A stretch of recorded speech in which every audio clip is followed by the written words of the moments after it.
కళావతి గారు నమస్కారం అండి. నమస్కారం. గతంలో కూడా మా ఆశ్రమాన్ని గుర్తుపెట్టుకొని స్పాన్సర్ చేశారు. ఈరోజు కూడా అబ్రహం గారి వర్ధంతి సందర్భంగా మా ఆశ్రమానికి భోజనానికి స్పాన్సర్ చేశారు. థ్యాంక్ యూ అమ్మా, థ్యాంక్ యూ. ప్రతిసారి గుర్తుపెట్టుకొని మా ఆశ్రమానికి సాయం చేసినందుకు మనసారా అభినందన తెలుపుకుంటున్నాం.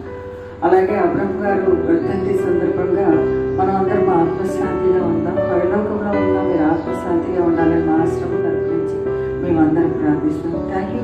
God bless you.